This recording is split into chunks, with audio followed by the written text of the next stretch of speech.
Hi, I'm Tony Fullerton, one of our grad assistants here in the Heinz Institute. Hi, my name is Bella Vasquez, and I'm an intern at the Heinz Institute. And today we are here with Sara Schmitt, a co-founder and CEO of Adro. So, guys, can you tell us a little about Adro? Absolutely. So Adro is a fintech, and we help international students and immigrants coming to the U.S. get set up with financial services like checking accounts, savings accounts, and credit. And how did you come up with that idea? What was your inspiration? Good question. So my co-founding team and I, we are professors in New York. So we teach a lot of international students in graduate programs at Baruch and Yeshiva and Cornell.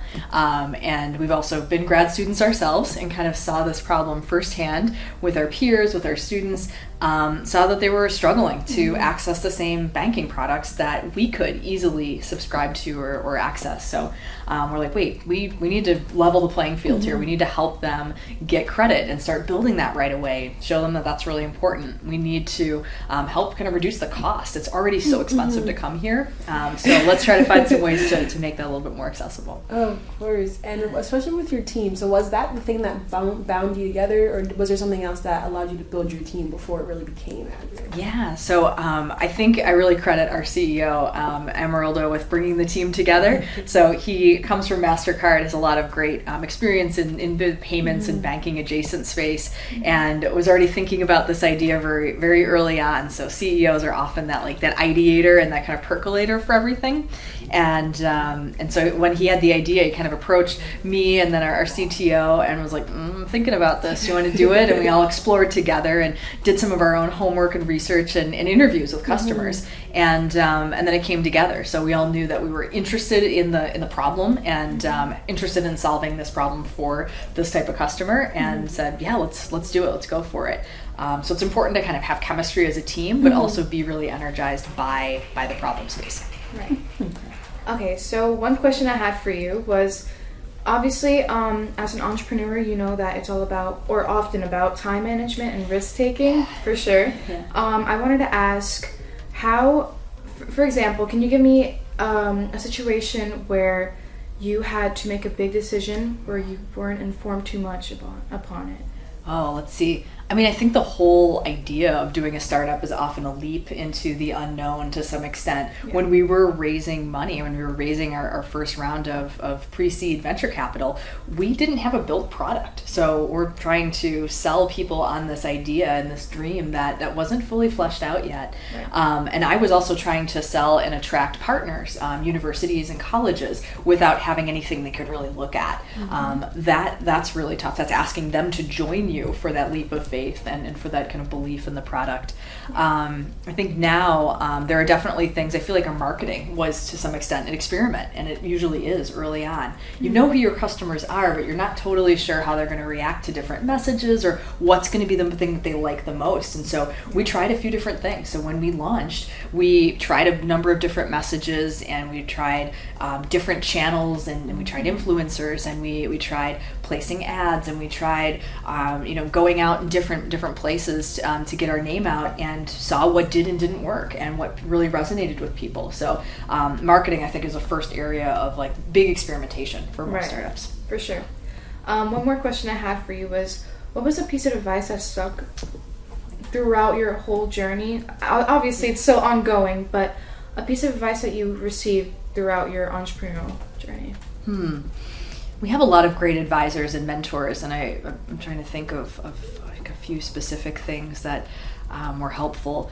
I think having their encouragement at key points was always really nice. Just having a team that could support us and remind us, hey, we believe in you and we've got you, and we know that this is a risk, and how can we help is very useful and validating and supportive.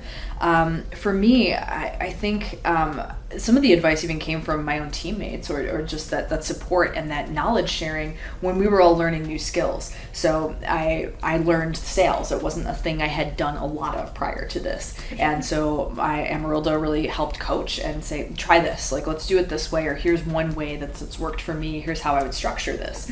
That was super useful. It's not like a nicely, neatly packaged adage, but we relied on each other to learn the gaps that we each had and to get better at those. I knew more about marketing, and our marketing director is fantastic too, so we could teach some of the members of the team who were new to that how to do that and why that was critical. Right. Okay. So with your experience with companies like Amazon and Epic, how did you use that like corporate experience and bring it into the startup world? Yeah, one of the things that I've learned, I think, the most from working at larger companies, especially companies that teach culture really well, like Amazon and Epic, is how we can do that when we're building a new company. And we think about that from time to time too, is like, what is our culture? How would we describe it? And we think about that every time we post a job, or even weekly in our kind of stand-up calls. Like, are we being authentic? Are we being inclusive? Are we like doing the things that we want to build a really strong and healthy team environment?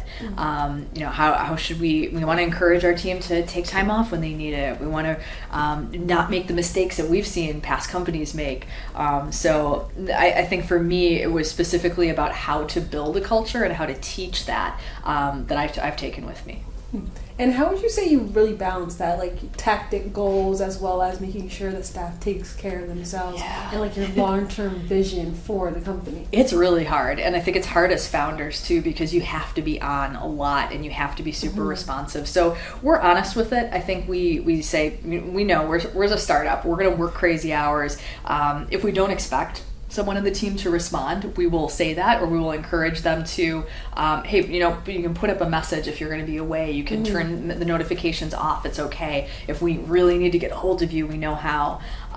So we try to set expectations and explain, like, do as I say, not as I do sometimes, and do check-ins. Like, I think it's important to kind of check in with each other, and it's a hard thing to balance though, because that startup environment is so unusual and also just kind of a pressure cooker sometimes. So it's this constant, like, how we doing, the pulse checks, and just reminding each other, like, all right, let's take a pause if we need it, and make sure that we're watching out for each other's backs. All right, well, thank you. It was nice meeting you.